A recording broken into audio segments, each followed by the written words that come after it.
Saia daqui! Eu não te convidei! Gritou meu filho quando tentei me sentar à mesa que eu mesma havia preparado desde as 5 da manhã para o aniversário dele.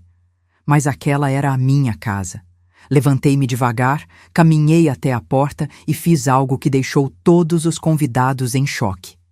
Sabe aquele momento em que o chão desaparece debaixo dos seus pés? Quando as palavras entram pelos seus ouvidos, mas demoram alguns segundos para chegar ao cérebro porque são tão absurdas que sua mente se recusa a acreditar?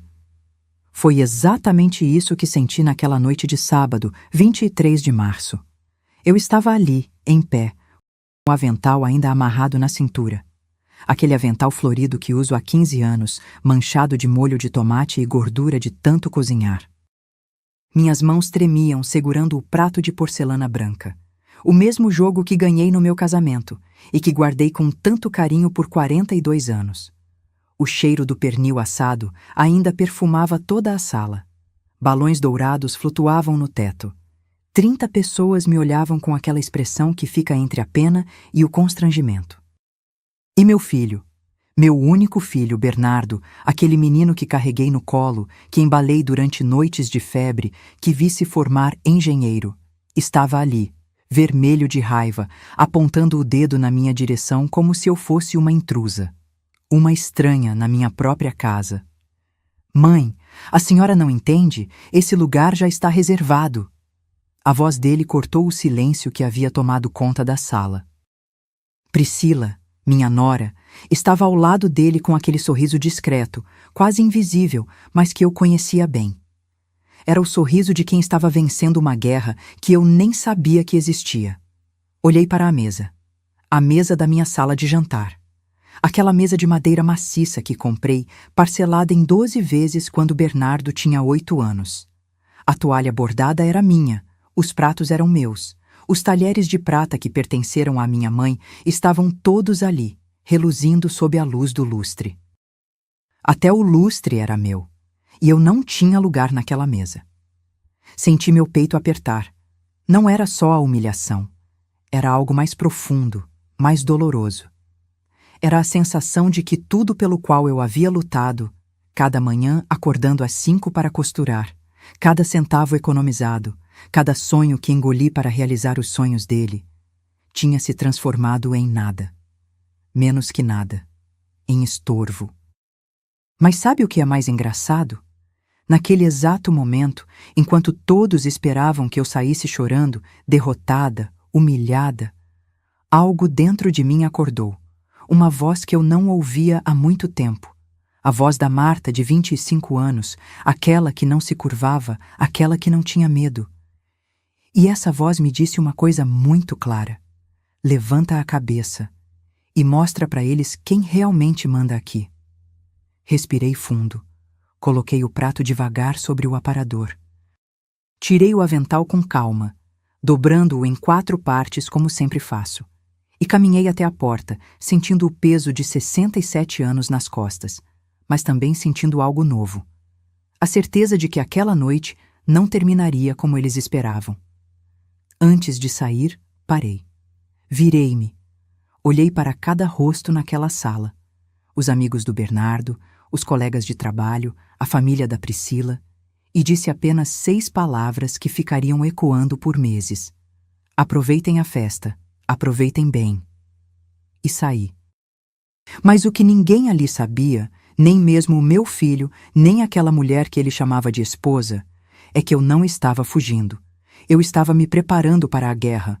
E se você acha que conhece histórias de vingança, de justiça, de mães que foram longe demais, acredite, você ainda não viu nada. Porque o que aconteceu depois daquela porta fechar foi algo que nenhum deles jamais imaginou. Inscreva-se no canal para não perder nenhum detalhe desta história que vai te fazer questionar tudo sobre família, lealdade e até onde uma mãe pode ir quando é traída por quem mais amou. Subi as escadas devagar, uma mão no corrimão de madeira que eu mesma envernizei 3 vezes ao longo dos anos. Cada degrau rangia. Eram 15 degraus. Eu sabia de cor. 15 degraus que me separavam daquela sala cheia de gente rindo, bebendo o vinho que eu comprei, comendo a comida que eu preparei. Lá embaixo, já ouvia a voz da Priscila retomando o controle da festa, como se nada tivesse acontecido. Gente, vamos brindar! Bernardo, amor, vem aqui! A voz dela era doce, quase infantil, daquele jeito que ela usava quando queria parecer inocente. Entrei no meu quarto, o único cômodo da casa que ainda era realmente meu, e tranquei a porta. Minhas pernas finalmente cederam. Sentei na beirada da cama, aquela cama de casal onde dormi ao lado do Joaquim por 28 anos e onde durmo sozinha há 12. As lágrimas vieram. Não as lágrimas dramáticas de novela, não. Eram lágrimas silenciosas, quentes, que escorriam e molhavam o colarinho da minha blusa azul. A blusa que escolhi com tanto cuidado naquela manhã, pensando: quero estar bonita pro aniversário do meu filho. Que idiota eu fui. Olhei para o espelho do guarda-roupa. Vi uma mulher de cabelos grisalhos, presos num coque baixo, rugas ao redor dos olhos, mãos calejadas de tanto trabalhar. Uma mulher invisível.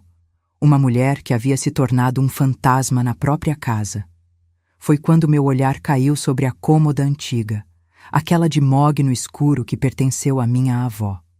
A gaveta de baixo, a que eu nunca abria. Levantei-me devagar, ainda limpando as lágrimas com as costas da mão, e abri aquela gaveta. Dentro estava uma pasta de plástico azul desbotada. Puxei-a e senti o peso dos papéis lá dentro. Sentei no chão mesmo, encostada na cama, e abri. A escritura da casa. Comprovativos de transferência bancária. Recibos amarelados de pagamento. Tudo estava ali. Cada centavo que eu havia investido nesta casa. 380 mil reais. Na época, era uma fortuna. Era tudo que eu tinha da indenização do acidente do Joaquim, mais 23 anos das minhas economias de costureira. Cada nota fiscal guardada, cada comprovante. E ali, na última página da escritura, estava o nome dele. Bernardo Henrique Tavares. 50% de proprietário. Eu havia colocado o nome dele ali por amor. Porque achei que estava garantindo o futuro do meu filho. Porque na minha cabeça de mãe apaixonada, eu imaginava que um dia ele cuidaria de mim da mesma forma que eu cuidei dele. Passei o dedo sobre aquela assinatura. A minha assinatura de 12 anos atrás, quando eu ainda acreditava em finais felizes. Lá embaixo, ouvi o barulho da festa aumentando. Risadas, música. Alguém quebrou um copo e todos gritaram "Oh!" em coro. Priscila deu uma gargalhada estridente. E foi naquele momento, sentada no chão do meu quarto, com papéis velhos espalhados ao meu redor e o barulho da festa que eu não podia participar invadindo o meu refúgio, que algo dentro de mim mudou. Não foi raiva, ainda não. Era algo mais frio, mais calculado. Era clareza. Eu tinha passado os últimos 3 anos cedendo, aceitando. Engolindo sapos cada vez maiores, deixando que aquela mulher transformasse minha casa em território dela, permitindo que meu filho se afastasse cada vez mais, que me tratasse como uma velha inconveniente que precisava ser tolerada. Mas tolerância tem limite. Peguei meu celular, um modelo simples, daqueles com botões grandes para idosos, e fiz algo que nunca imaginei que faria. Liguei para o Dr. Heitor, o advogado que cuidou do inventário do Joaquim. Eram 8h40 da noite de um sábado, mas ele atendia celular de clientes antigos. Alô, dona Marta, tudo bem? Doutor, me desculpe o horário. Minha voz estava firme, e isso me surpreendeu. Eu preciso marcar uma consulta, urgente. É sobre a escritura da minha casa. Houve uma pausa. Aconteceu alguma coisa? Aconteceu. Olhei para os papéis no chão. Aconteceu que eu finalmente acordei. Marcamos para segunda-feira, 1h da manhã. Quando desliguei, ouvi passos no corredor. Alguém subindo as escadas. A porta do meu quarto não estava apenas fechada, estava trancada. Mas mesmo assim, senti meu coração acelerar. Bateram. 3 batidas secas. Mãe? Era a voz do Bernardo, só que agora estava diferente, mais baixa, quase envergonhada. A senhora tá bem aí? Não respondi. Mãe, abre a porta, a gente precisa conversar. Guardei os documentos de volta na pasta. Coloquei a pasta de volta na gaveta. Levantei do chão, ajeitei a blusa, sequei o rosto. E só então, depois de respirar fundo 3 vezes, abri a porta. Ele estava ali, com aquela camisa social azul que eu passei na quinta-feira. Tinha uma expressão estranha no rosto. Não era arrependimento. Era incômodo.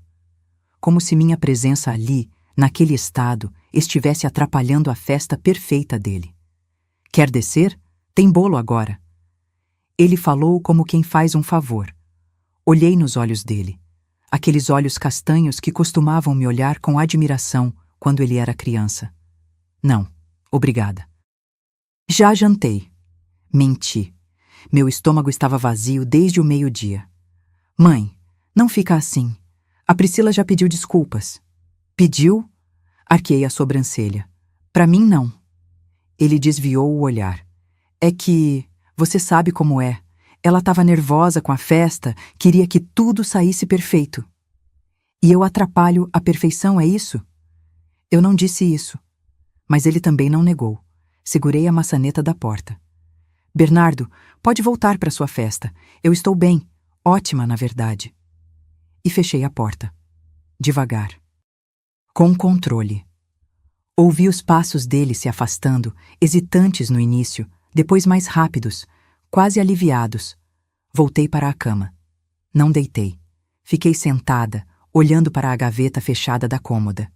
E pela primeira vez em muito tempo, senti algo que não era tristeza nem resignação. Era poder. O poder de quem sabe algo que os outros não sabem. O poder de quem tem cartas na manga. O poder de quem finalmente decidiu jogar o jogo. A festa continuou até quase meia-noite. Ouvi cada risada, cada música, cada brinde. E fiquei ali, em silêncio, planejando. Porque eles podiam ter vencido aquela noite. Mas a guerra tinha acabado de começar. Segunda-feira chegou como uma bênção. A casa estava silenciosa. Bernardo havia saído cedo para o trabalho. E Priscila dormia até tarde como sempre fazia. Vesti minha calça preta, uma blusa creme e o blazer marrom que uso para ocasiões importantes. Passei batom, prendi o cabelo, calcei a sapatilha confortável. Olhei no espelho e vi a Marta que eu precisava ser naquele momento. Firme, decidida, consciente do próprio valor. O escritório do Dr. Heitor ficava no centro, num prédio antigo de 3 andares com elevador barulhento. Cheguei às 8h15. Ele me recebeu com um café forte e um olhar preocupado. Dona Marta, me conte o que aconteceu. E eu contei. Não tudo. Algumas dores a gente guarda só para si, mas contei o suficiente. Ele foi fazendo anotações num bloco amarelo, franzindo a testa de vez em quando, balançando a cabeça em outras. Quando terminei, ele suspirou fundo. A senhora se lembra quando colocou o nome do Bernardo na escritura? Eu havia recomendado fazer um testamento em vez disso. Lembrava. Claro que lembrava. Mas naquela época, 12 anos atrás, eu ainda estava em luto. O Joaquim tinha morrido havia apenas 3 meses. Eu estava sozinha, assustada, com um filho de 30 anos que acabara de se formar e estava começando a carreira. Parecia fazer sentido garantir que ele tivesse algo sólido, algo concreto. Eu achei que estava protegendo ele, admiti a voz baixa. Achei que se algo acontecesse comigo, pelo menos ele teria onde morar. E agora? Agora eu preciso saber, eu posso reverter isso? Dr. Heitor abriu uma pasta, colocou os óculos de leitura. Legalmente, sim. A casa foi comprada com seu dinheiro, temos todos os comprovantes. Você incluiu o Bernardo como coproprietário por liberalidade, sem que ele tivesse contribuído financeiramente. Isso pode ser revertido, mas vai dar trabalho. E vai doer. Doer como? Vai romper de vez essa relação. Tem certeza que é isso que a senhora quer? Pensei no grito dele, na expressão da Priscila, na sensação de ser expulsa da própria mesa. Doutor, essa relação já está rompida. Eu só não tinha percebido ainda. Ele tirou os óculos, limpou as lentes com cuidado. Então, preciso que a senhora me conte tudo, desde o começo, cada centavo investido, cada sacrifício. Vamos construir um caso sólido. E foi o que fiz. Contei sobre o Joaquim, meu marido, meu companheiro, o homem que conheci aos 19 anos num baile da Igreja do Rosário. Ele era operário da construção civil. Eu era costureira iniciante. Casamos com 22, morando num quartinho alugado de 25 metros quadrados, onde a cama quase encostava no fogão. Bernardo nasceu 3 anos depois. Uma cesárea complicada que me deixou 5 dias no hospital. Joaquim trabalhou dobrado naquele mês para pagar o convênio. Quando trouxemos nosso filho para casa, ele chorou de emoção segurando aquele pacotinho rosa embrulhado na mantinha de crochê. Foram anos difíceis, mas felizes. Joaquim trabalhava de sol a sol. Eu costurava até a vista doer. Fazíamos vestidos de festa, reformas, ajustes. Comecei a ser conhecida no bairro. Dona Marta faz as melhores barras, as costuras mais caprichadas. As clientes eram fiéis. E eu guardava cada nota de 50, cada nota de 20, dentro de uma lata de biscoito escondida no armário. Quando Bernardo tinha 8 anos, conseguimos comprar nosso primeiro imóvel. Um apartamento de 2 quartos em Jacarepaguá. Nada luxuoso, mas era nosso. Lembro do orgulho no rosto do Joaquim ao assinar a escritura. Nosso menino vai ter onde morar, Marta. Ele não vai passar o que a gente passou. Os anos foram passando. Bernardo era bom aluno, estudioso, dedicado. Conseguiu bolsa parcial numa faculdade particular de engenharia. Mas parcial não era integral. Ainda precisávamos pagar metade, R$ 4.700 por mês durante 5 anos. Joaquim assumiu turnos extras. Eu trabalhava até 10, 11 da noite na máquina de costura. Nosso filho não podia saber quanto aquilo custava. Não queríamos que ele carregasse esse peso. Queríamos que ele só estudasse, que aproveitasse a juventude, que construísse o futuro dele. Até que veio o acidente. Agosto de 2013, uma terça-feira.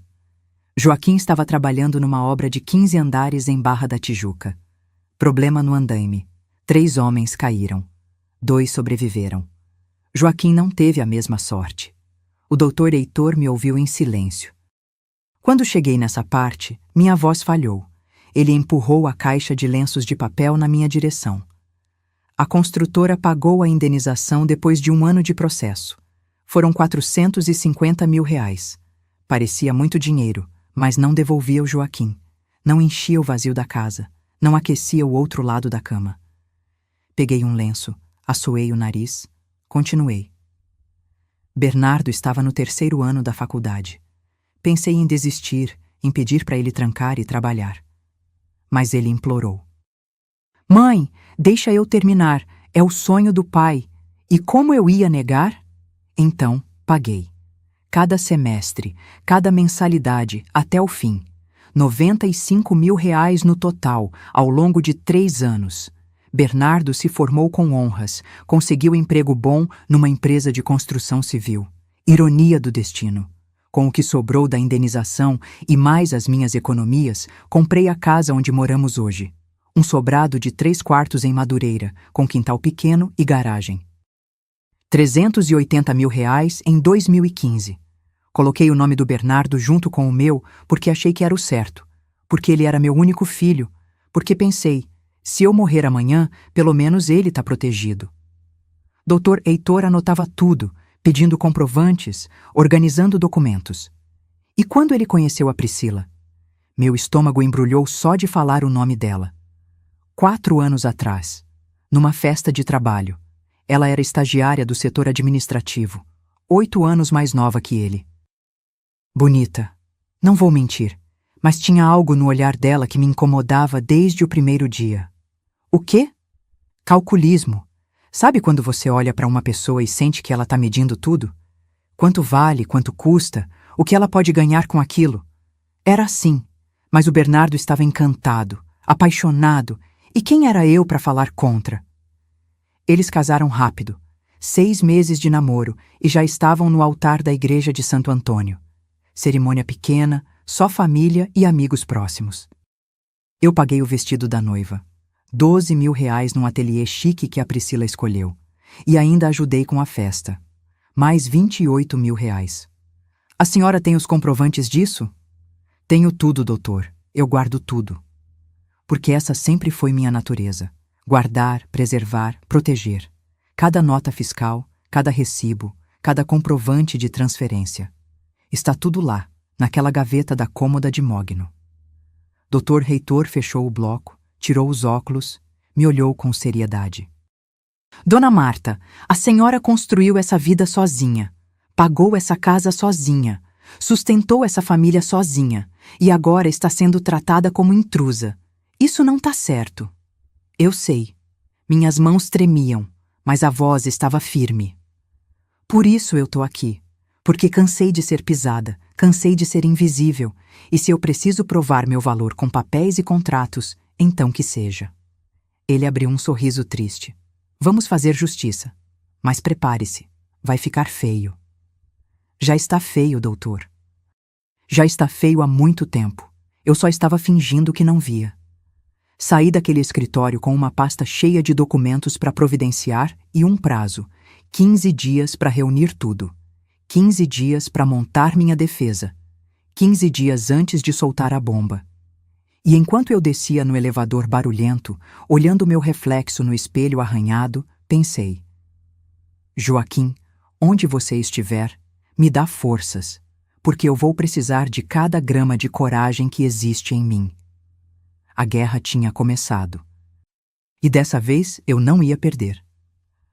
Voltei para casa naquela segunda-feira com a cabeça fervilhando. Entrei pela porta da cozinha, coloquei a bolsa sobre a mesa e ouvi vozes na sala. Priscila estava no telefone, a voz estridente ecoando pelas paredes. Não, mãe, eu falei que esse sofá cinza não combina com nada. A gente precisa de algo mais moderno, sabe? Essa casa parece que parou nos anos 90. Minha casa. Ela estava falando da minha casa. Respirei fundo. Não era hora de confronto. Ainda não. Então fui para o meu quarto, fechei a porta e comecei a vasculhar as gavetas. Precisava de todos os comprovantes, todas as provas. E enquanto revirava caixas e pastas antigas, as memórias voltaram como uma enxurrada. A invasão não aconteceu de uma hora para outra. Foi lenta, gradual. Como água minando uma pedra, gota por gota, até que você percebe o estrago e já é tarde demais. Começou 3 anos atrás, logo depois do casamento. Priscila chegou com 2 malas e um sorriso encantador. Sogra, prometo que vou cuidar bem do seu filho. Eu acreditei. Abracei ela, beijei o rosto dela, disse: Esta casa é sua também. Deveria ter mordido a língua. Nas primeiras semanas, ela era discreta. Arrumava o quarto do casal, ajudava na cozinha, elogiava minha comida. Dona Marta, esse seu feijão é o melhor que já comi. Eu sorria, orgulhosa, pensando: que nora maravilhosa meu filho arranjou. Mas aí vieram as sugestões. Sogra, você não acha que essas cortinas de renda estão meio antigas? Podia colocar umas persianas, fica mais clean. Clean. Ela adorava essa palavra. Tudo tinha que ser clean. Troquei as cortinas. Gastei R$ 2.300 em persianas brancas que deixavam a sala parecendo um consultório médico. Mas ela ficou feliz. E eu queria que ela ficasse feliz. Depois foram os quadros. Eu tinha 3 quadros na sala. Um de paisagem que comprei numa feira de artesanato em Petrópolis, outro com uma foto do Joaquim que mandei ampliar e emoldurar, e um terço que a minha mãe bordou à mão antes de morrer. Um dia cheguei em casa e os 3 tinham sumido. Priscila, você viu os quadros que estavam aqui? Ela estava no sofá, mexendo no celular, com aquela cara de quem não quer ser incomodada. Ah, sogra, eu guardei. Aquilo estava muito poluído visualmente. Comprei uns pôsteres abstratos, olha que lindo. Apontou para a parede, onde agora havia 3 molduras pretas com rabiscos coloridos que não significavam nada. E onde você guardou meus quadros? No depósito, lá nos fundos. Mas relaxa, tá tudo guardadinho. Fui até o depósito. Achei os quadros jogados em cima de caixas velhas, a moldura da foto do Joaquim com a vidraça rachada. Segurei aquele quadro contra o peito e chorei ali mesmo, no meio da poeira e das teias de aranha. Mas não reclamei. Porque eu não queria criar problema. Não queria ser aquela sogra chata, reclamona, que implica com tudo. Então, engoli. E continuei engolindo. Ela trocou os tapetes persas que eu tinha na sala. Herança da minha avó, feitos à mão, com mais de 50 anos, por uns tapetes peludos cinzentos que soltavam fiapo e grudavam na roupa. É estilo escandinavo, sogra. Tá super em alta. Trocou as almofadas bordadas do sofá por umas lisas de linho cru. Jogou fora meu jogo de xícaras de porcelana pintada à mão, presente de casamento da minha madrinha, porque ocupa muito espaço no armário e ninguém usa isso mais. Mas o pior, o que realmente me partiu por dentro, foi o relógio de parede. Era um relógio de bronze maciço, pesado, com pêndulo de vidro e badalar de sino. O Joaquim comprou numa loja de antiguidades no centro do Rio. Pagou R$ 800, que na época era muito dinheiro. Foi presente de aniversário de 15 anos de casamento. Ele mandou gravar uma mensagem na parte de trás. Para Marta, que faz cada segundo valer a pena. Seu Joaquim. Aquele relógio marcou cada momento importante da minha vida. Estava batendo 12h quando o Bernardo nasceu. Estava batendo 6 horas da tarde quando recebi a notícia da morte do Joaquim. Estava batendo 10 horas da noite quando meu filho se formou engenheiro. Um dia, voltei do mercado e a parede estava vazia. Senti meu coração disparar. Bernardo? Bernardo, cadê o relógio? Ele apareceu na escada, secando o cabelo com a toalha, despreocupado. Que relógio, mãe? O relógio do seu pai, o de bronze que ficava ali. Ah, ele nem olhou para a parede. A Priscila achou que estava muito antigo. Jogou fora. Jogou fora? Minha voz saiu num grito que eu não consegui controlar. Foi a primeira vez que explodi. E a primeira vez que vi o olhar dele mudar quando falava comigo.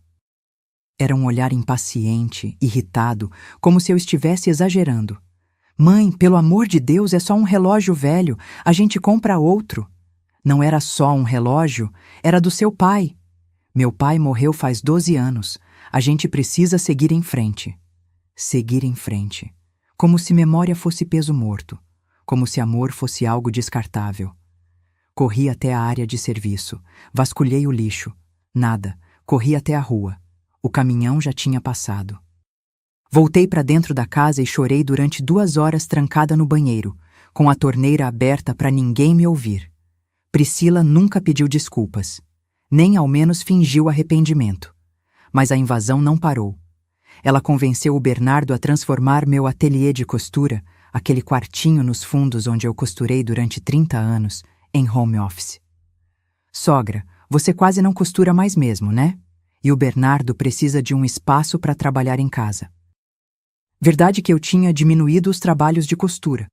A vista já não era mais a mesma, as mãos doíam com artrite. Mas aquele espaço era meu refúgio, meu cantinho, meu pedaço de identidade. E eu cedi, de novo.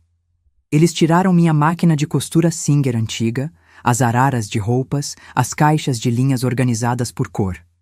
Colocaram uma mesa branca moderna, computador, cadeira ergonômica, quadro de avisos. Pintaram as paredes de cinza claro. Quando entrei naquele cômodo depois da transformação, não reconheci nada. Era como se tivessem apagado 30 anos da minha história com um rolo de tinta. Ficou lindo, né, sogra? Priscila sorriu. Bem mais funcional. Funcional, moderna, clean, mas vazia de alma, vazia de mim. E o pior ainda estava por vir, porque ela não queria apenas transformar a casa. Ela queria me apagar completamente. Começou a me tratar diferente. Não me chamava mais de sogra com carinho. Era sempre Dona Marta, criando distância. Na frente de visitas, me apresentava como a mãe do Bernardo, nunca a dona da casa, ou quem mora aqui com a gente. Parou de perguntar minha opinião sobre as compras do mercado. Simplesmente comprava o que queria e pronto. Trocou minha marca de café pela marca cara dela. Jogou fora minha panela de pressão antiga porque comprei uma elétrica. É mais segura para a senhora na idade da senhora. Na idade da senhora. Como se 67 anos fosse sinônimo de incapacidade. Começou a dar ordens para Regina, a empregada que eu pago R$ 1.400 por mês do meu dinheiro de aposentadoria. Regina, não precisa perguntar para Dona Marta, eu deixo a lista do que precisa limpar. E a pobre Regina ficava sem saber a quem obedecer, olhando de mim para ela com cara de desespero. Até meu lugar à mesa mudou. Antes, eu sentava na cabeceira. Afinal, era minha casa, minha mesa. Priscila foi aos poucos me empurrando para o canto, até que um dia simplesmente decretou: "Sogra, vamos mudar os lugares? Fica melhor para servir assim." E eu, mais uma vez, cedi. Doutor Heitor tinha razão naquela manhã no escritório. A invasão foi tão lenta que, quando percebi, já não tinha mais espaço. Minha casa tinha sido tomada, meu filho tinha sido manipulado e eu tinha virado a intrusa na minha própria vida. Mas enquanto eu juntava aqueles documentos, aquelas provas, aqueles comprovantes de cada centavo investido, senti algo crescer dentro de mim. Não era ódio, era determinação. Porque uma coisa eu aprendi ao longo desses 67 anos. Você pode me tirar meus quadros, meus relógios, meu ateliê, pode me empurrar para o canto da mesa, pode me tratar como uma velha estorva, mas não pode me tirar o que é meu por direito. E essa casa era minha. E eu ia provar isso. 15 dias se passaram desde aquela consulta com o Dr. Heitor. 15 dias em que vivi uma mentira, fingindo normalidade enquanto por dentro arquitetava cada movimento. Juntei todos os documentos que ele pediu. Comprovantes de pagamento da casa, extratos bancários, recibos da faculdade do Bernardo, notas fiscais de reformas, contas de luz, água, IPTU, tudo em meu nome, tudo pago por mim. Mas a vida continuava, e nisso chegou o aniversário do meu filho, 23 de março. Bernardo completaria 42 anos. Sempre fiz questão de comemorar essa data como se fosse sagrada. Afinal, foi o dia em que me tornei mãe, o dia em que minha vida ganhou um propósito maior. Uma semana antes, Priscila apareceu na cozinha enquanto eu preparava o almoço. Encostou no balcão, cruzou os braços e disse com aquele tom de quem já decidiu tudo: "Sogra, a gente vai fazer uma festa pro Bernardo no sábado. Nada muito grande, só uns 30 amigos. 30 pessoas na minha casa." Meu peito apertou, mas forcei um sorriso. "Claro, vocês querem que eu prepare alguma coisa?" Ela deu uma risadinha. "Não precisa, sogra. Já encomendei tudo numa confeitaria. Salgados, docinhos, bolo, tudo no capricho." Senti uma pontada. Eu sempre fiz os aniversários do Bernardo. Sempre. Desde o primeiro, quando fiz um bolo de cenoura simples decorado com confeitos coloridos, até o ano passado, quando preparei uma feijoada completa que ele adorava. Mas eu posso fazer o pernil dele. Você sabe como ele gosta. Priscila revirou os olhos. "Sogra, sem ofensa, mas a gente quer algo mais sofisticado dessa vez. Já tá tudo acertado." Sofisticado. Como se minha comida fosse rústica demais, simples demais, velha demais. Mas eu não ia desistir assim. "E a decoração? Posso ajudar?" "Já contratei uma decoradora. Vai ficar lindo, tema dourado e branco. Bem elegante." Dourado e branco. As cores de casamento, não de aniversário. Mas o que eu entendia, né? Eu era apenas a mãe. Durante aquela semana, vi a casa ser transformada. Priscila recebia entregas diariamente.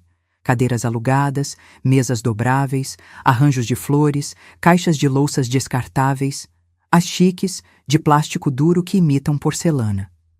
Tudo pago com o cartão de crédito conjunto que estava no meu nome e que eu pagava religiosamente todo mês.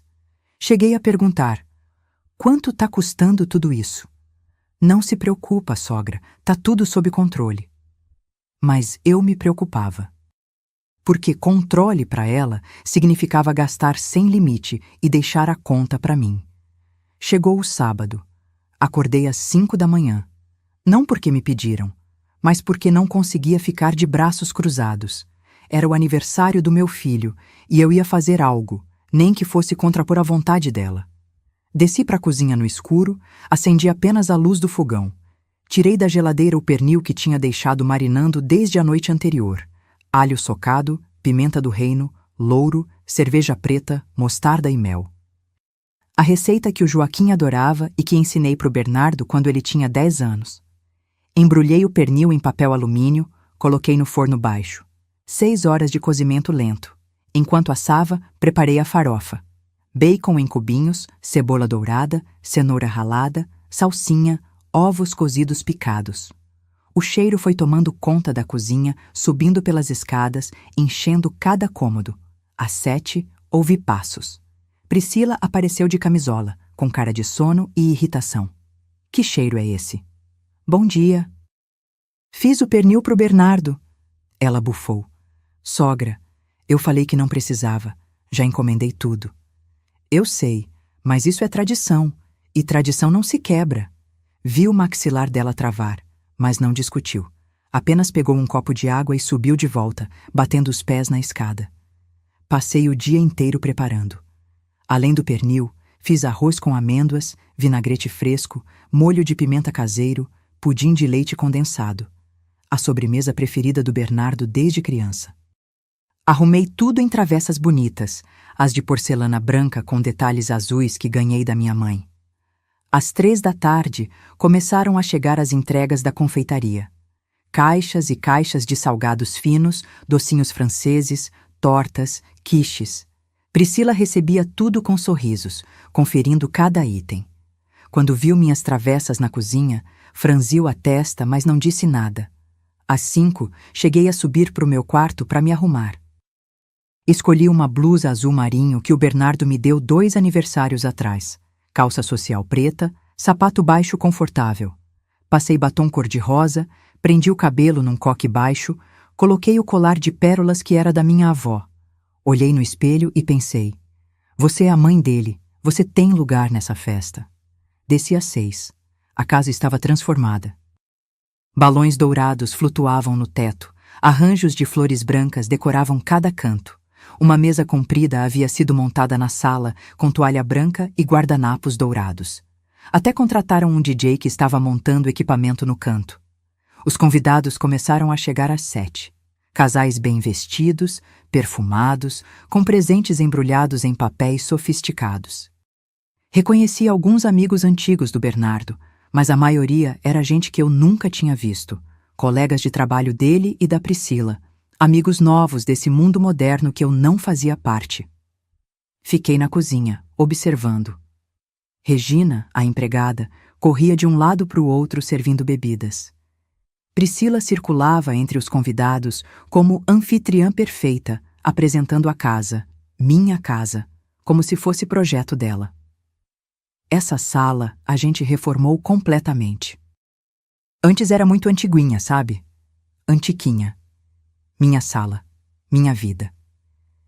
Bernardo chegou às 8, fingindo surpresa embora soubesse de tudo.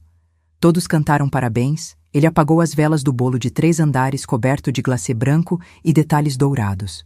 Fotos, abraços, risadas. E eu ali, parada na entrada da cozinha, invisível. Até que chamaram para o jantar. A mesa estava posta com os salgados da confeitaria, as tortas, as saladas gourmet. Minhas travessas estavam lá também, mas empurradas para o canto, quase escondidas. O pernil que levei 6 horas fazendo estava numa ponta, como se fosse figurante. Vi Bernardo sentar na cabeceira. Priscila à direita dele. Os pais dela, os amigos próximos, todos se acomodando nos lugares reservados. 30 pessoas ao redor daquela mesa. E eu ainda de pé. Peguei um prato, me servi um pouco de farofa e pernil, porque queria provar do que fiz com tanto amor. E me dirigi à mesa. Havia uma cadeira vazia ao lado de um casal que eu não conhecia. Fui até lá, prato na mão, prestes a sentar. Foi quando Priscila levantou. Dona Marta. A voz dela cortou o burburinho das conversas. Todos se viraram para olhar. Esse lugar tá reservado. Parei, o prato ainda nas mãos. Reservado para quem? Para minha mãe. Ela já tá chegando. Olhei ao redor. 30 cadeiras, 30 pessoas e nenhuma para mim. Priscila, é o aniversário do meu filho. Eu só quero sentar e... Saia daqui! A voz do Bernardo explodiu como um trovão. Todos silenciaram. O DJ parou a música no meio. 30 pares de olhos me encarando. Eu não te convidei! As palavras dele ecoaram pela sala. Cada sílaba era uma facada. Senti minhas pernas bambas. O prato quase escorregou da minha mão. Olhei para o meu filho. Aquele homem de 42 anos, de camisa social azul e barba aparada, que eu carreguei no colo, que embalei durante noites de febre, que ensinei a andar, a ler, a ser gente. E ele me olhava com raiva, com vergonha, como se eu fosse um cachorro vira-lata que entrou na festa sem permissão. Bernardo. Minha voz saiu fraca, trêmula. Mãe, pelo amor de Deus, a senhora não percebe que está incomodando? Incomodando. Na minha própria casa. Na festa que eu ajudei a pagar. Depois de ter passado o dia inteiro cozinhando, senti os olhos queimarem. Mas não ia chorar ali. Não ia dar esse gostinho. Coloquei o prato devagar sobre o aparador. Tirei o avental que ainda estava amarrado na cintura. Aquele avental florido, manchado, testemunha de 1000 refeições feitas com amor. Dobrei ele em 4, com calma, com toda a dignidade que ainda me restava, e caminhei até a porta.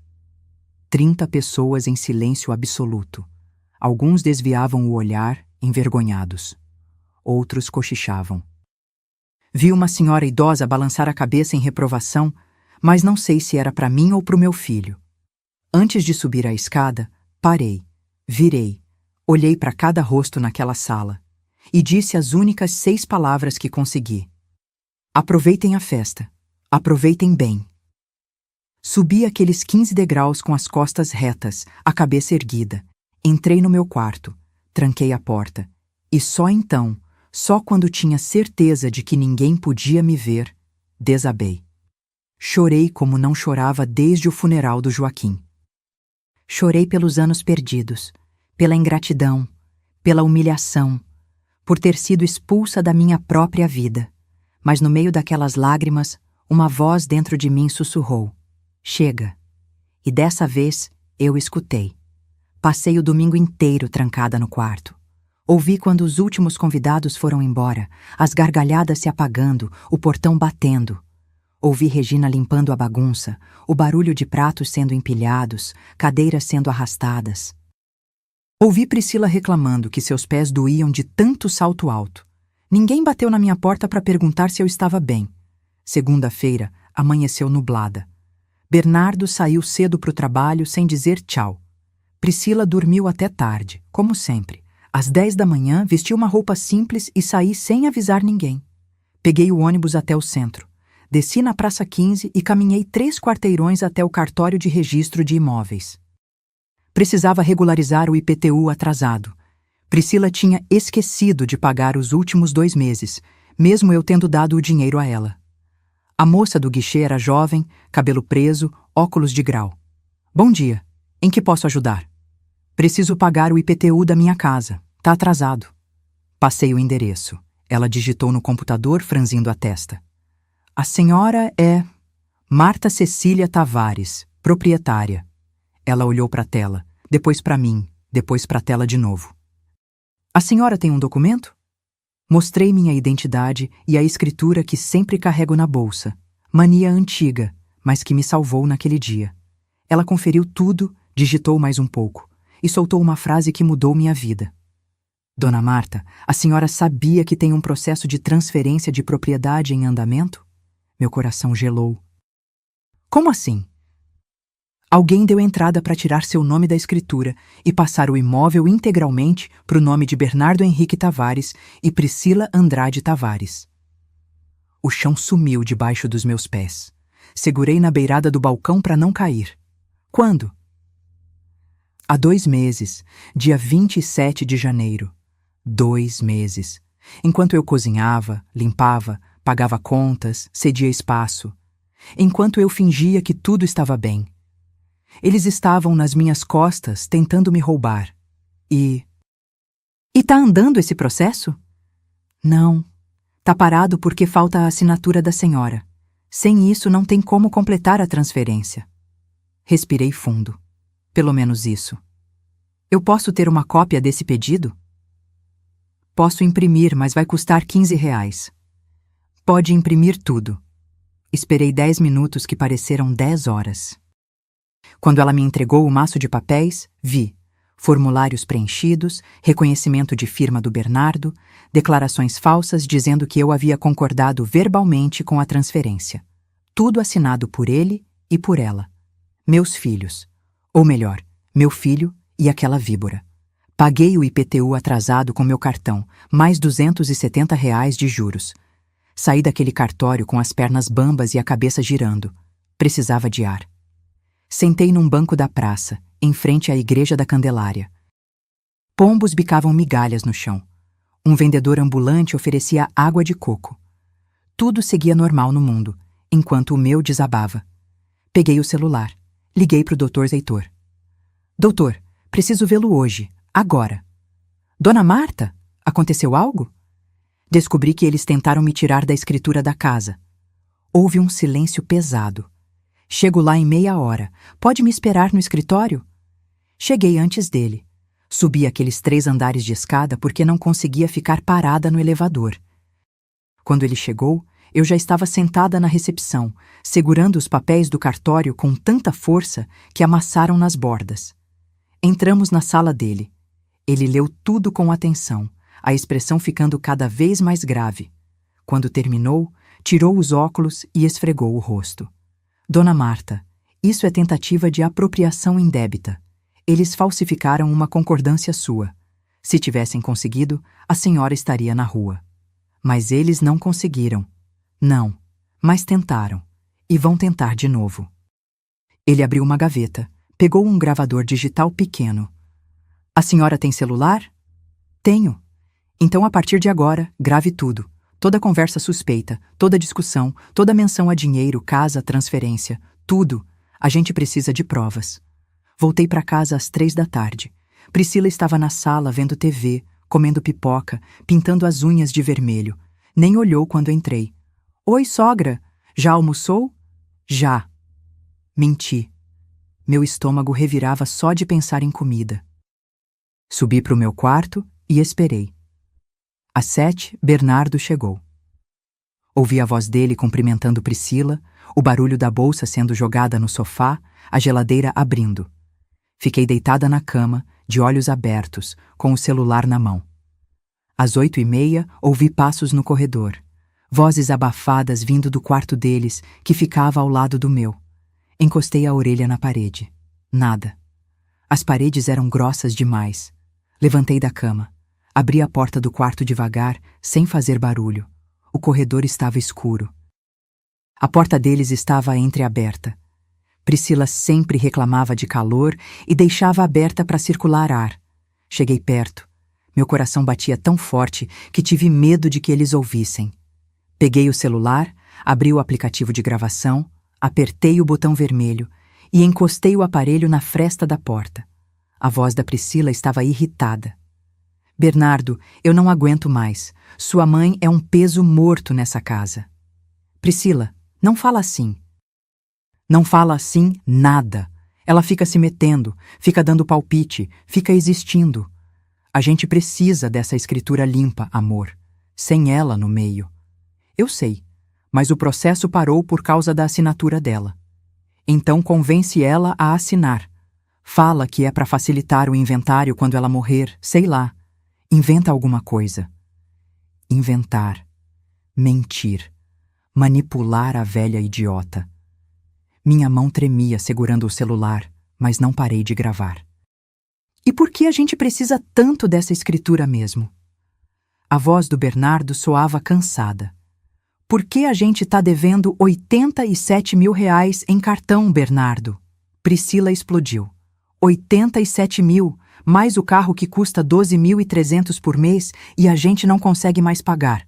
O banco vai tomar o carro se a gente não fizer um empréstimo. E como a escritura ajuda? A gente usa a casa como garantia, amor.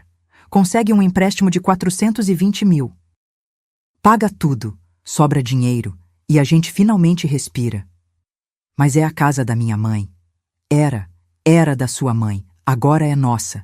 E ela não pode ficar atrapalhando nossos planos. A gente precisa crescer, ter nosso espaço, construir nossa vida. E ela não faz parte disso. Silêncio. Um silêncio longo, pesado. Eu segurava a respiração, os olhos ardendo de lágrimas contidas. Mas, e se ela descobrir? Priscila deu uma risada curta, amarga. Descobrir o quê? A velha mal sai de casa, não entende de papel, não tem advogado. A gente convence ela a assinar dizendo que é coisa de imposto. Ela assina tudo o que você pede. Não sei, Priscila. Eu fico com peso na consciência. Peso na consciência? A voz dela ficou afiada. E o peso de perder tudo?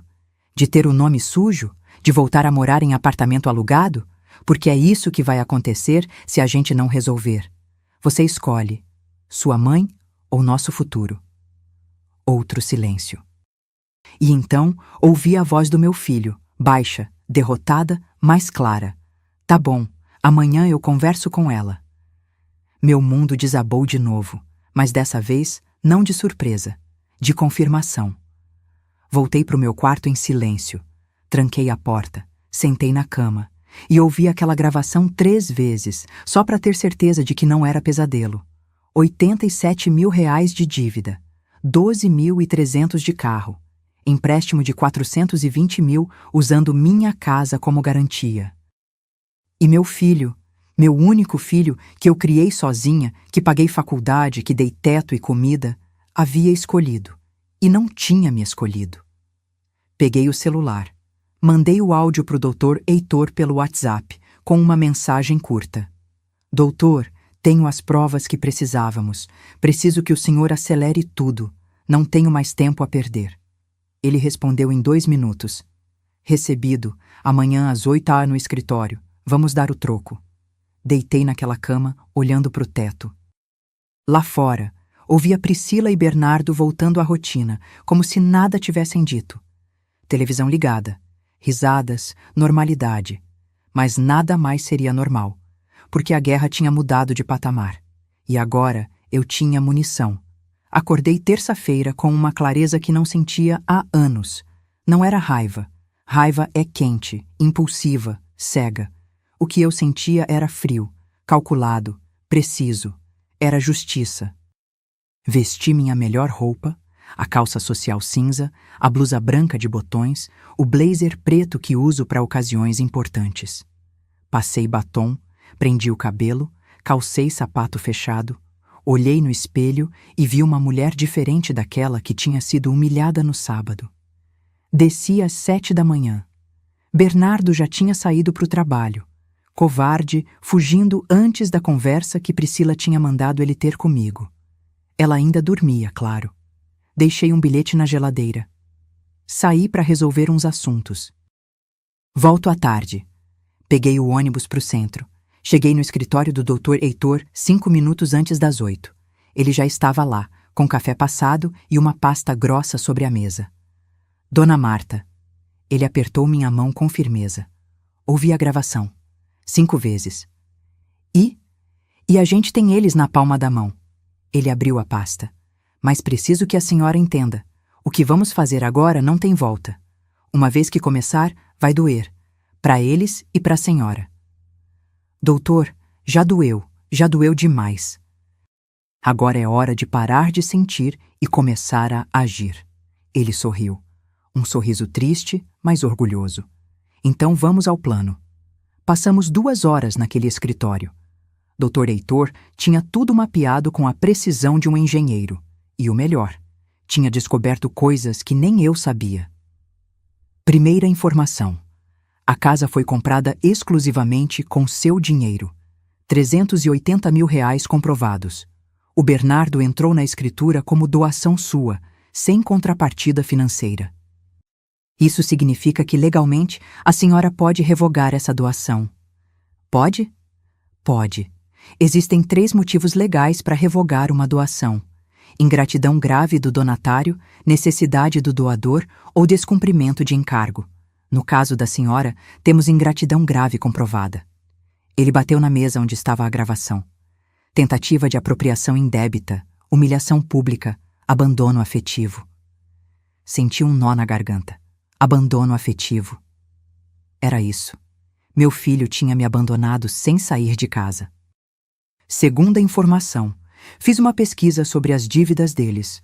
87 mil em cartões de crédito não é brincadeira. O carro? Um SUV importado financiado em 84 meses. Eles pagam 12.300 por mês e já atrasaram 3 parcelas. O banco vai retomar o veículo em 60 dias se não regularizarem. Eles não têm dinheiro para pagar? Dona Marta, eles não têm dinheiro nem para comer. Sabe quem paga a conta do mercado? A senhora. Sabe quem paga luz, água, gás, internet empregada? A senhora. Eles vivem de aparência. Instagram cheio de foto em restaurante chique, roupa de marca, viagem para resort. Mas é tudo cartão de crédito. É uma casa de cartas prestes a cair. Pensei em todas as vezes que Priscila chegou em casa com sacolas de shopping. Todas as vezes que pedi para ajudarem nas contas e eles diziam: esse mês está apertado. Todas as vezes que eu, com minha aposentadoria de R$ 1.800, segurava a casa sozinha enquanto eles ostentavam. E tem mais. Dr. Reitor puxou outro documento. A tentativa de transferência da casa que eles fizeram foi para conseguir um empréstimo consignado de R$ 420 mil. Eu consegui uma cópia da proposta que eles fizeram no banco. Olha só a taxa de juros, 3,9% ao mês. Fiz as contas mentalmente. Isso dá mais de 50% ao ano. Exato. Em 2 anos, a dívida dobraria. E como garantia? Sua casa. Se eles não pagassem, o banco tomava o imóvel. E adivinha quem ficaria na rua? Eu, a dona legítima. Enquanto eles fugiriam para outro lugar, me deixando sem nada, senti algo gelar dentro do meu peito. Não era mais tristeza, era indignação pura. O que eu faço, doutor? Ele abriu um sorriso fino. A gente vai em 3 frentes. Primeira, processo de revogação da doação. Tiro o nome do Bernardo da escritura e a casa volta a ser 100% sua. Segunda, ação de indenização por danos morais. Tentativa de apropriação indébita, humilhação, abandono afetivo. Terceiro, ressarcimento de valores. Ressarcimento? A senhora pagou R$ 95 mil na faculdade dele, 12 mil no vestido de noiva da Priscila, 28 mil na festa de casamento, 35 mil de entrada no carro que está no nome dos dois, fora reformas na casa, móveis, eletrodomésticos. Somando tudo, R$ 213 mil em doações que podem ser questionadas judicialmente, já que houve ingratidão posterior. 213 mil. Era quase tudo que eu tinha economizado e investido ao longo da vida. Quanto tempo leva tudo isso? Se a gente agir rápido, 3 meses para o processo de revogação sair. A indenização por danos morais demora mais, uns 8 meses. Mas o importante é começar agora. E tem algo que a gente pode fazer imediatamente. O quê? Medida cautelar. A gente pede para o juiz bloquear qualquer transação relacionada à casa. Eles não vão conseguir vender, alugar, usar como garantia. Nada. E a senhora, enquanto isso, pode pedir a desocupação do imóvel. Meu coração disparou. Desocupação? É sua casa, dona Marta. Legalmente, a senhora pode pedir que eles saiam, dá um prazo de 30 dias, e se não saírem voluntariamente, a justiça tira. Imaginar meu filho sendo despejado da casa que eu construí era doloroso.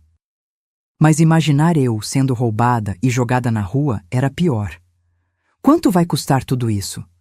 Uns 25 mil de honorários e custas processuais. Parcelamos se precisar. 25 mil. Era quase tudo que eu tinha guardado para emergências. Mas que emergência maior que essa? Vamos em frente. Dr. Heitor estendeu a mão. Apertei com força. A senhora é corajosa, dona Marta. Não, doutor, eu sou cansada de ser pisada. Saí daquele escritório com uma pasta cheia de documentos para assinar, um plano traçado e uma sensação estranha no peito. Não era alívio, era poder. O poder de quem finalmente toma as rédeas da própria vida. Voltei para casa ao meio-dia. Priscila estava na sala, no celular, rindo de algum vídeo. Quando me viu, fingiu seriedade. Oi, sogra, foi no médico? Fui resolver uns assuntos. Não menti. Não dei detalhes. Ah, tá. O Bernardo disse que precisa conversar com a senhora hoje à noite. É sobre uns papéis da casa. Meu estômago revirou. Papéis? É. Coisa de imposto, essas burocracias chatas. Ela sorriu. Aquele sorriso falso, ensaiado. Tá bom. A gente conversa. Subi pro meu quarto, tranquei a porta, peguei o celular e mandei mensagem pro Dr. Heitor. Eles vão tentar me fazer assinar hoje à noite. O que eu faço? Ele respondeu em segundos. Não assine nada. Diga que precisa ler com calma. Peça para levar pro advogado analisar. Grave tudo. Passei a tarde inteira ensaiando. O que dizer? Como reagir? Onde colocar o celular gravando? Precisava estar preparada, porque a partir daquela noite tudo mudaria. Às 7, Bernardo chegou. Ouvi a voz dele cumprimentando Priscila, o beijo no rosto dela, o murmúrio de algo que não conseguia entender. Meu coração batia tão forte que doía. Às 8, bateram na minha porta. Mãe, podemos conversar? Respirei fundo. Coloquei o celular no bolso da calça, já gravando. Abri a porta. Bernardo estava sério, a gravata afrouxada, os olhos evitando os meus. Priscila estava atrás, encostada no batente, com aquele sorriso de quem já ganhou. Claro, filho, entra. Entramos no meu quarto, os três. Bernardo sentou na beirada da cama. Priscila ficou de pé, cruzando os braços. Eu me encostei na cômoda, de frente para eles. Mãe, a gente precisa acertar umas coisas sobre a casa. Que coisas? Ele puxou um envelope do bolso, papéis dobrados. É para facilitar o inventário, sabe? Quando a senhora não estiver mais aqui. Se a casa tiver só no meu nome, fica mais fácil para resolver as burocracias. Inventário, como se eu já estivesse morta. Peguei os papéis, li devagar, cada linha, cada parágrafo. Era exatamente o que Dr. Heitor tinha previsto. Transferência total da propriedade. Meu nome saindo. Deles entrando. E onde eu vou morar quando assinar isso? Bernardo piscou, surpreso. Como assim? A senhora continua morando aqui, ué? Por quanto tempo? Horas, mãe, pelo tempo que a senhora quiser. E se vocês decidirem vender? Priscila se intrometeu. A gente não vai vender, sogra. Qual é? Dobrei os papéis de volta, coloquei no envelope e devolvi para ele. Não vou assinar. O rosto do Bernardo mudou. Mãe, não vou assinar nada sem meu advogado ler antes. Priscila deu um passo à frente. Advogado? Que advogado? Olhei nos olhos dela. Demorei. Deixei o silêncio pesar e disse, com toda a calma do mundo, o mesmo que vai cuidar do processo de revogação da doação que fiz pro Bernardo. A expressão dela congelou. Bernardo levantou. Processo? Que processo? Vocês vão descobrir em breve. E abri a porta do quarto. Um convite para eles saírem. Priscila passou por mim, os olhos faiscando de raiva. Bernardo hesitou, a boca aberta, sem palavras. Mãe, o que a senhora está fazendo? Segurei a maçaneta. E finalmente, depois de anos engolindo sapos, disse o que precisava ser dito. Estou me defendendo, filho. Algo que eu deveria ter feito há muito tempo. E fechei a porta. Do lado de fora, ouvi a explosão. Eu sabia que a velha ia criar problema.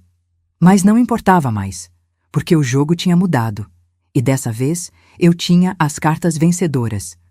Os 15 dias seguintes foram os mais tensos da minha vida. Bernardo e Priscila mal falavam comigo. Quando cruzávamos pelos corredores, desviavam o olhar. As refeições eram feitas em silêncio sepulcral, Ou, na maioria das vezes, eles comiam no quarto. Mas eu não estava parada. Enquanto eles me ignoravam, eu estava construindo o meu caso, tijolo por tijolo. Dr. Heitor trabalhou rápido. Protocolamos a ação de revogação da doação numa quinta-feira. Na segunda seguinte, o juiz já tinha concedido a medida cautelar. A casa estava bloqueada para qualquer transação. Bernardo e Priscila não podiam vender, alugar, nem usar como garantia de empréstimo. A bomba estourou numa quarta-feira. Bernardo chegou em casa às 6 da tarde com uma carta do banco na mão. O rosto dele estava branco, os lábios tremendo. Priscila leu por cima do ombro e soltou um grito. Bloqueio judicial! Como assim bloqueio judicial? Ouvi tudo do meu quarto. Desci devagar, segurando o corrimão, com o celular no bolso já gravando. Eles estavam na sala, a carta aberta sobre a mesa de centro. Quando me viram, Bernardo levantou num pulo. Mãe, o que a senhora fez? Fiz o que precisava fazer. A senhora bloqueou a casa. O banco negou nosso empréstimo. A gente tá com o nome sujo, mãe. A gente vai perder tudo. Priscila apontou o dedo na minha direção, a voz esganiçada. Isso é culpa sua, sua egoísta. A gente só queria organizar as coisas e a senhora... Organizar? Minha voz saiu mais alta do que pretendia. Vocês queriam me roubar. Roubar? Que absurdo! A gente ia continuar morando aqui, só ia facilitar um empréstimo de R$420 mil, usando minha casa como garantia? Soltei a informação como uma bomba. Vocês acham que eu sou idiota? O silêncio que caiu foi pesado, sufocante. Bernardo olhou para Priscila. Priscila olhou para o chão. Como a senhora sabe disso? A voz dele saiu baixa, perigosa. Porque eu descobri sobre as dívidas de R$87 mil. Descobri sobre o carro que vocês não conseguem pagar. Descobri sobre a tentativa de tirar meu nome da escritura 2 meses atrás. A cada frase, eu dava um passo à frente. E descobri que vocês planejaram tudo isso nas minhas costas, nessa casa que eu paguei enquanto me tratavam como lixo. Priscila recuperou a voz, agora raivosa. A senhora não entende nada. A gente tem contas, compromissos, uma vida. A senhora acha que é fácil sustentar essa casa? Eu sustento essa casa. Eu pago luz, água, internet, empregada. Vocês não pagam nada. Porque a senhora nunca deixa a gente esquecer que isso aqui é seu, ela gritou, o rosto vermelho. Tudo é seu, né? A casa é sua, a comida é sua, o ar que a gente respira é seu. É meu porque eu paguei, com meu suor, com meu sacrifício. Bernardo se intrometeu, a voz tentando ser conciliadora. Mãe, vamos conversar com calma. A gente resolve isso em família. Família? Olhei nos olhos dele. Família não tenta roubar. Família não expulsa a própria mãe da mesa de jantar. Família não chama advogado para se defender, Bernardo. Mas foi o que eu precisei fazer. Ele engoliu seco. A senhora... Contratou um advogado? Contratei. E ele me aconselhou a fazer algo que eu deveria ter feito há muito tempo. Peguei da bolsa um envelope pardo. Coloquei sobre a mesa, ao lado da carta do banco. O que é isso? Priscila perguntou, a voz trêmula. Notificação extrajudicial. Vocês têm 30 dias para desocupar esta casa. O mundo parou. Bernardo pegou o envelope com mãos trêmulas. Abriu. Leu. Releu. A senhora está nos despejando? Estou pedindo que saiam. Porque essa casa é minha, está no meu nome, e eu tenho o direito de decidir quem mora nela. Eu sou seu filho! Ele gritou. E pela primeira vez vi lágrimas nos olhos dele. Como a senhora pode fazer isso comigo? Como você pode ter tentado me roubar? Minha voz quebrou, mas não parei. Como você pode ter deixado aquela mulher me humilhar na minha própria casa? Como você pode ter gritado comigo na frente de 30 pessoas? Como, Bernardo? Ele não tinha resposta.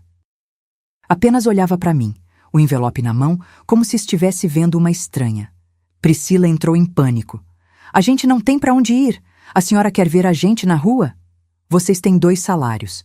Vocês têm um carro importado. Arranjem um apartamento para alugar. Vivam dentro das possibilidades de vocês, como pessoas normais fazem. A senhora tá louca, completamente louca. Ela pegou a bolsa, as chaves do carro.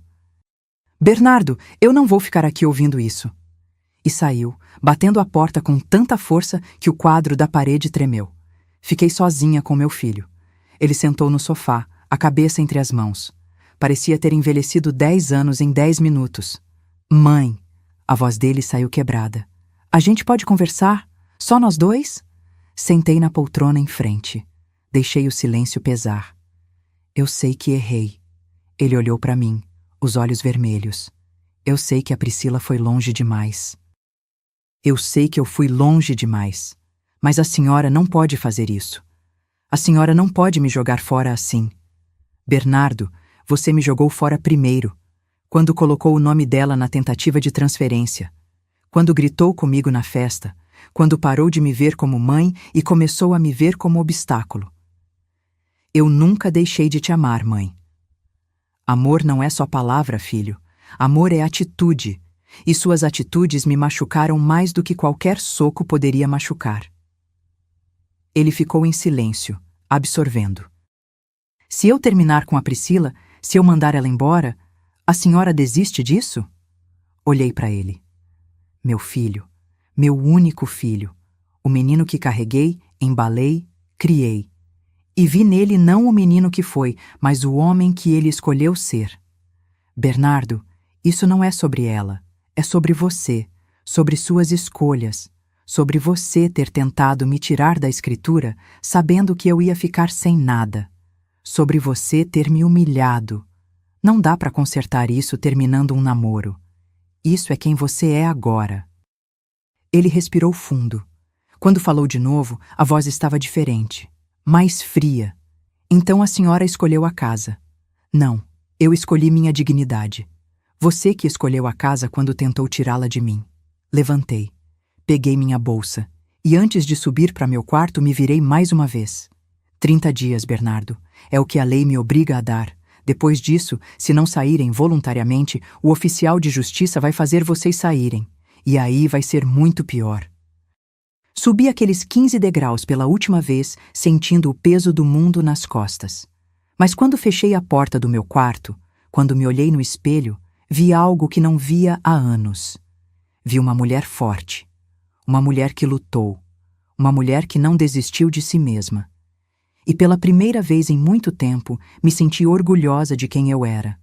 Lá embaixo, ouvi Bernardo chorando. Parte de mim queria descer, abraçar, perdoar. Porque mãe é mãe, e essa dor nunca passa completamente. Mas a parte mais forte, a parte que me manteve viva, trabalhando, lutando por 67 anos, disse: chega, você já deu demais.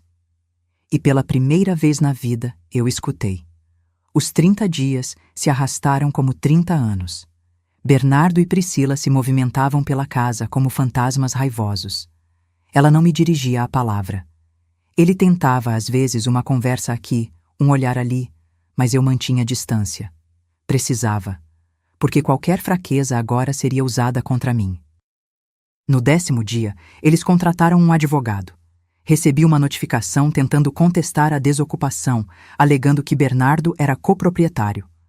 Dr. Heitor respondeu com a ação de revogação da doação e todas as provas.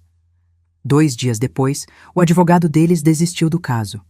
No 20º dia, Priscila tentou me chantagear emocionalmente. Bateu na minha porta de madrugada, chorando, dizendo que estava grávida. Quando pedi um exame para comprovar, ela explodiu chamando-me de desumana e sumiu no quarto dela. No 25º dia, eles começaram a embalar as coisas. Caixas se acumulavam no corredor. Ouvia os 2 discutindo sobre o que levar, o que deixar, para onde iriam. Foi quando recebi um telefonema que mudaria tudo. Dona Marta, é o Dr. Heitor. Preciso que a senhora venha ao escritório hoje. Urgente. Aconteceu algo? Descobri uma coisa que a senhora precisa ver pessoalmente. Cheguei ao escritório 1 hora depois. Ele estava com uma expressão grave, uma pasta aberta sobre a mesa e um tablet na mão. Senta, por favor. Sentei, o coração disparado.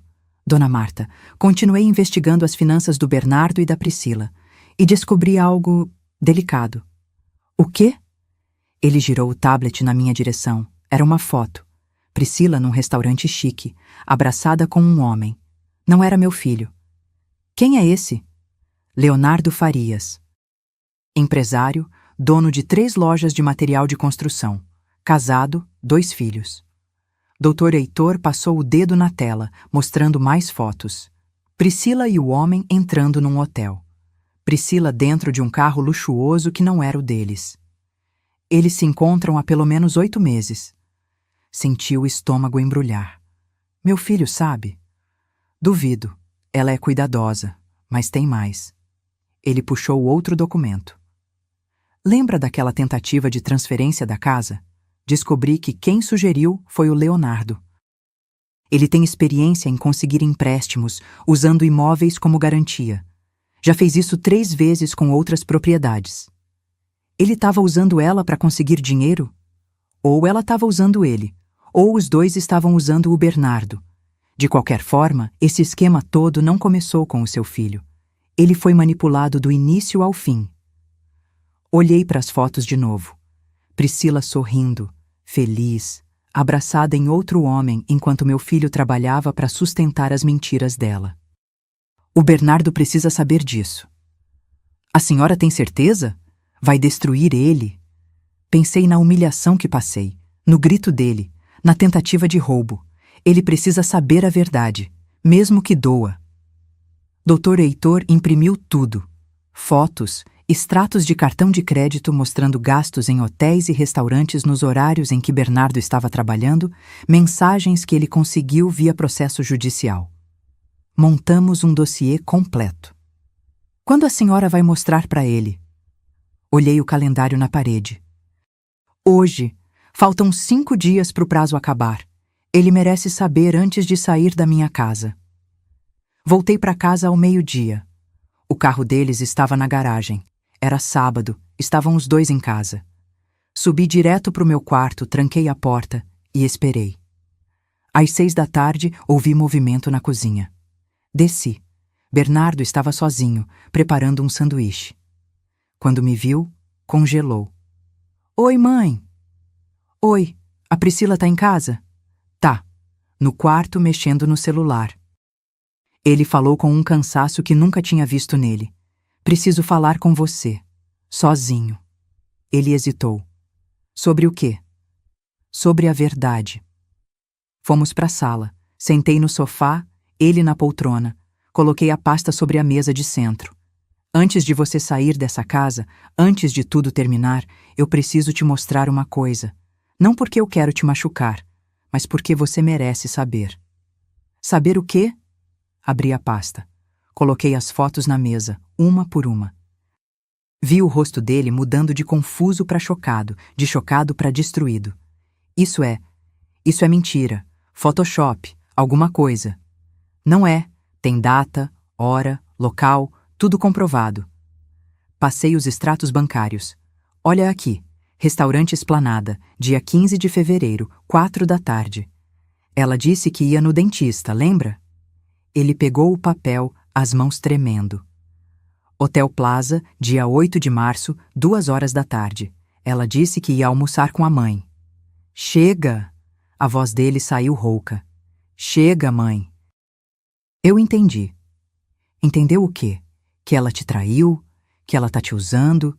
Que o plano de tirar minha casa não foi ideia sua? Foi dela e desse homem? Coloquei na mesa o último documento. Esse Leonardo tem ficha. 3 processos de estelionato usando casas de família como garantia. Ele encontra mulheres casadas, manipula, pega os bens e desaparece. Bernardo estava branco, suando, as mãos apertando os joelhos. Por quanto tempo?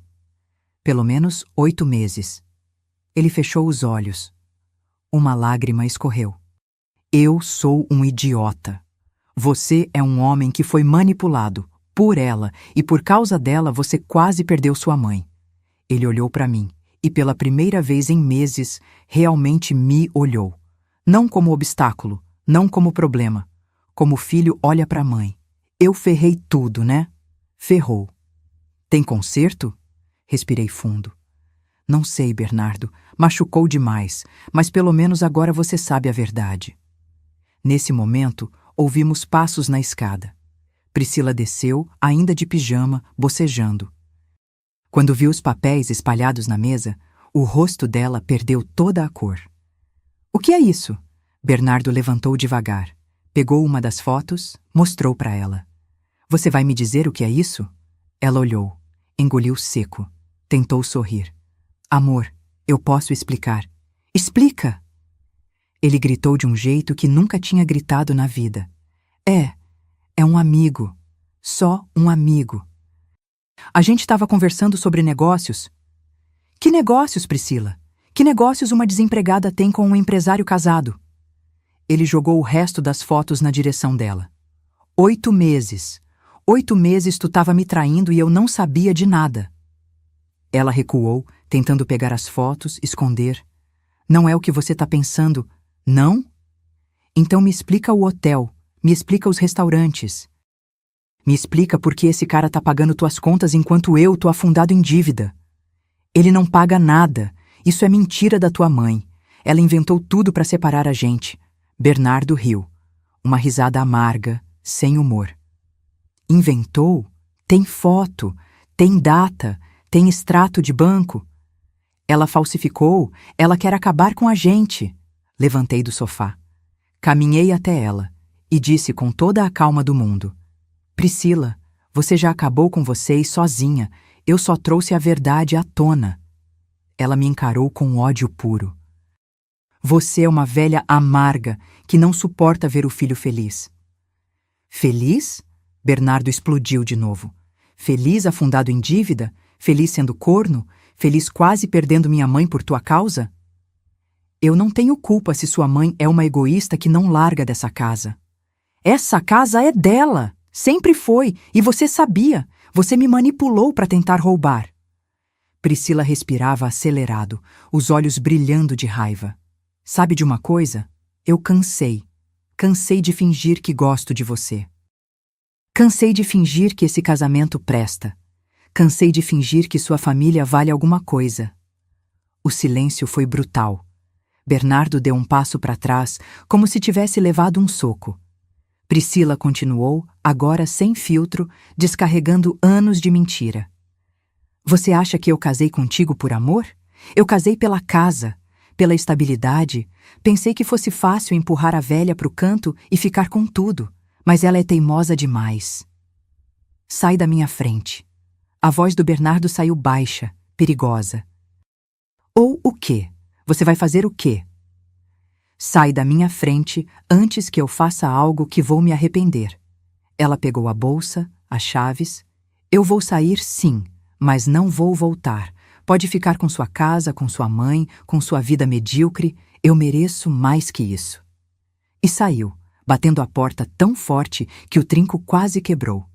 O barulho do carro ligando, o motor acelerando, o portão abrindo, e ela sumindo rua afora. Bernardo desabou no sofá, a cabeça entre as mãos, soluçando. Lágrimas escorrendo entre os dedos, o corpo tremendo. Fiquei ali, de pé, olhando meu filho se despedaçar. Parte de mim queria abraçar, parte de mim queria dizer, eu avisei. Mas fiz algo melhor. Sentei ao lado dele. Não falei nada. Apenas coloquei a mão nas costas dele, fazendo movimentos circulares como fazia quando ele era criança e tinha pesadelos. Eu sinto muito, mãe. Ele disse entre soluços. Eu sinto tanto. Eu sei. Eu quase perdi você. Quase. Ele levantou a cabeça, o rosto molhado, inchado. Como eu conserto isso? Respirei fundo. Não sei se conserta, Bernardo. Algumas coisas quebram de um jeito que não tem cola que segure, mas a gente pode tentar reconstruir, diferente, novo. Você me perdoa? Um dia, talvez, se você provar que aprendeu. Ele acenou com a cabeça. E naquele momento, com meu filho destroçado ao meu lado e a casa finalmente em silêncio, senti algo estranho. Não era felicidade, não era vitória, era justiça.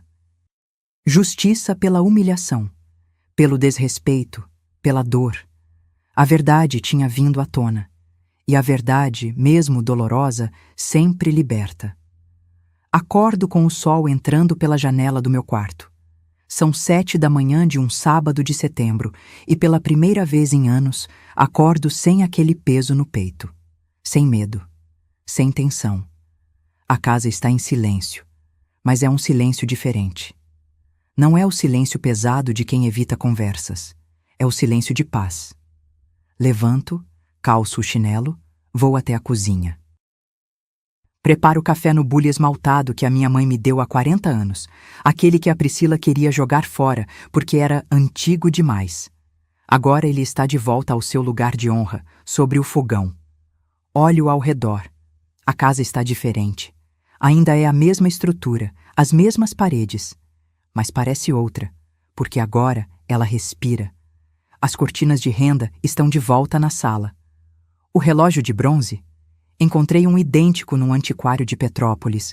Mandei gravar a mesma mensagem na parte de trás.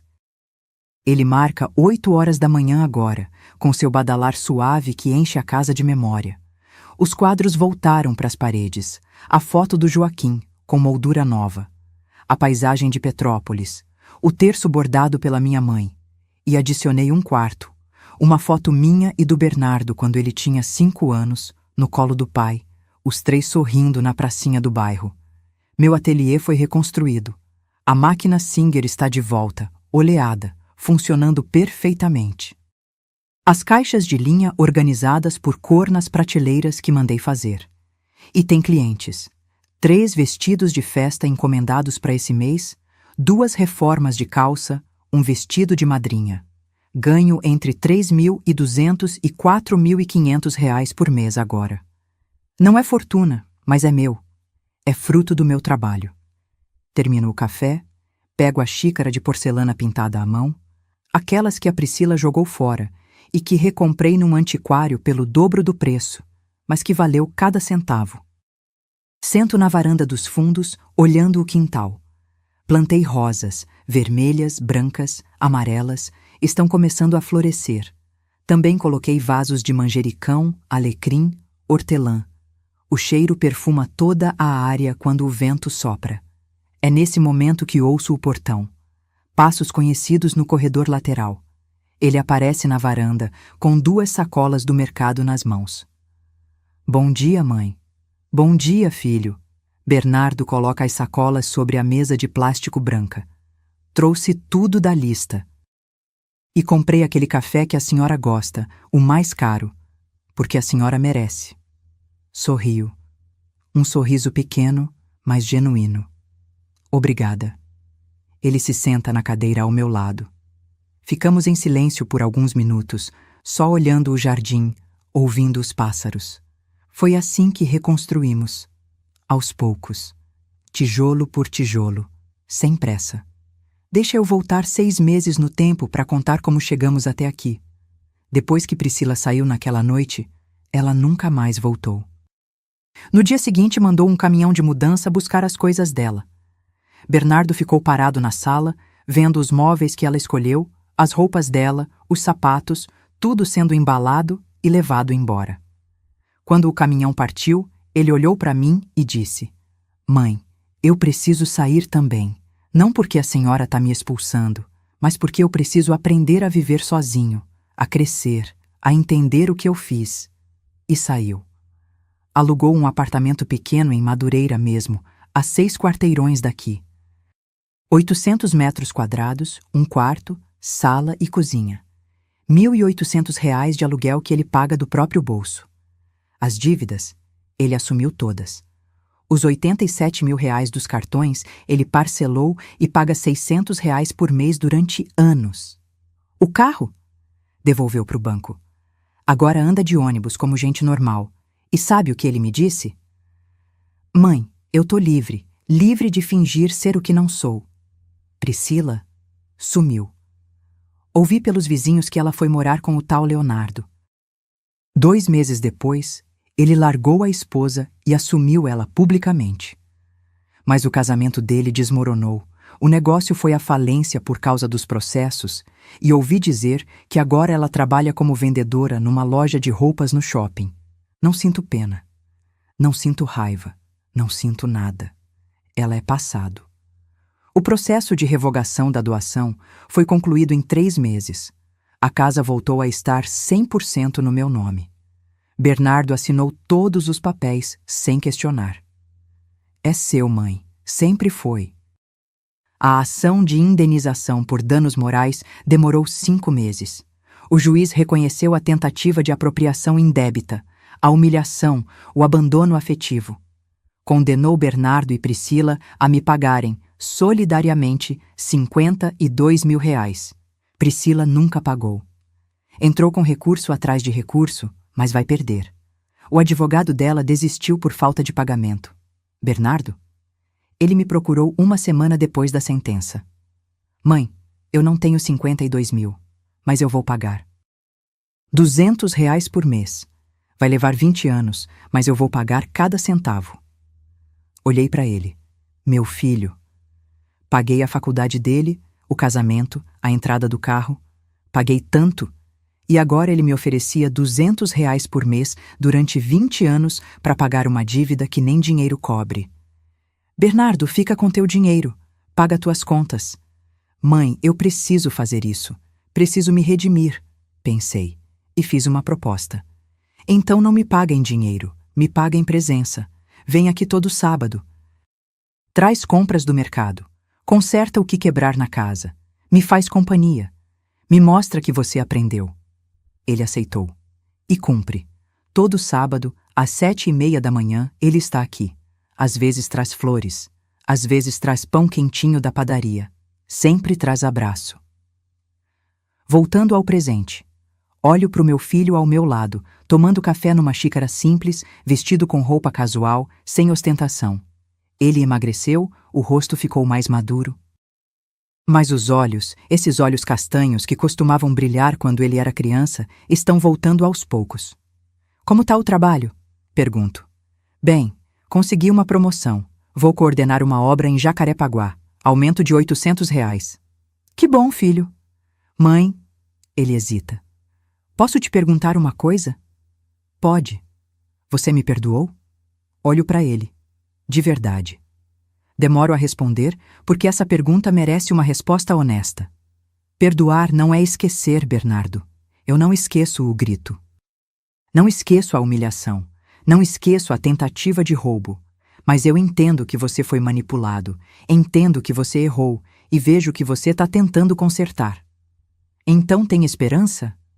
Sempre tem esperança, mas confiança, essa, se constrói devagar, e você está construindo. Ele acenou com a cabeça, os olhos brilhando. Termino meu café. Levanto. Vem.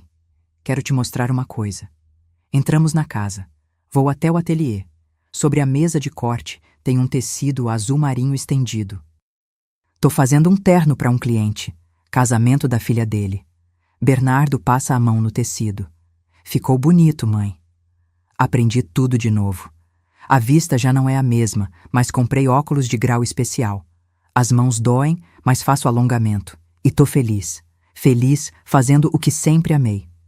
Eu tenho orgulho da senhora, sabia? Olho para ele, surpresa. Tem? Tenho. Orgulho da tua força, da tua coragem, de não ter desistido de si mesma, mesmo quando todo mundo estava pisando em você. Ele engole seco. Eu quero ser assim, forte assim. Você vai ser. Só precisa escolher certo das próximas vezes. Ele sorri. Um sorriso triste, mas esperançoso. Passamos a manhã juntos. Ele conserta a torneira da área de serviço que estava pingando. Troca 3 lâmpadas queimadas. Limpa a calha entupida. Trabalho de filho. Trabalho que deveria sempre ter sido dele.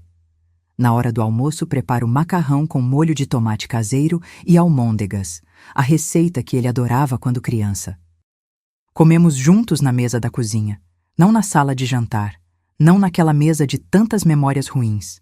Aqui, na cozinha, começamos de novo. Às 3 da tarde, ele se despede. Semana que vem eu venho de novo. Eu sei, ele me abraça. Um abraço apertado, demorado. Te amo, mãe.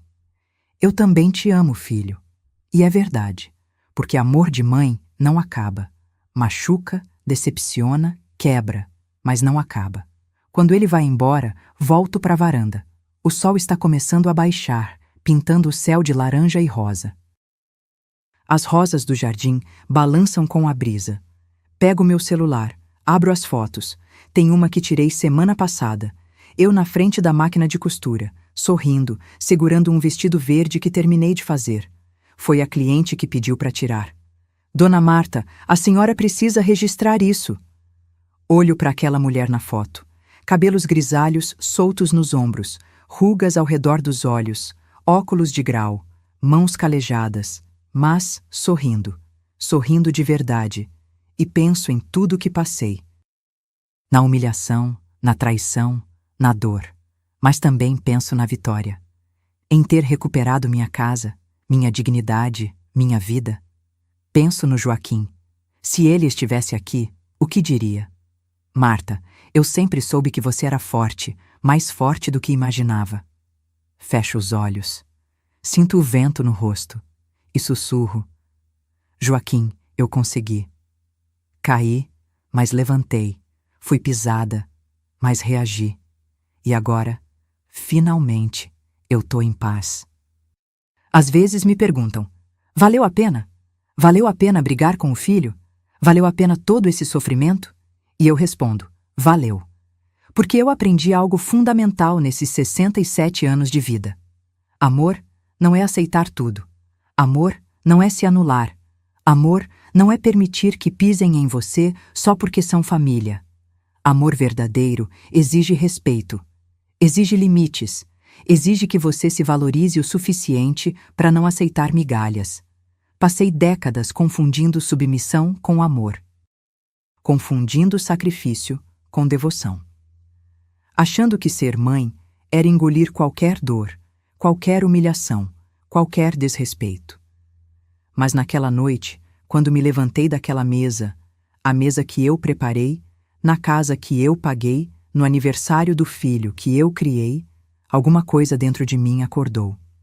E percebi, nunca é tarde para recuperar sua dignidade. Nunca é tarde para dizer chega. Nunca é tarde para se escolher. Hoje, aos 68 anos, moro sozinha. Cozinho só para mim. Assisto as novelas que quero. Decoro a casa do jeito que gosto. Costuro até tarde quando a inspiração vem. E sou feliz. Feliz de um jeito que não era quando dividia a casa com gente que não me respeitava. Feliz de um jeito que só vem quando você finalmente faz as pazes consigo mesma. O Bernardo? Ele tá aprendendo. Devagar, tropeçando às vezes, mas aprendendo.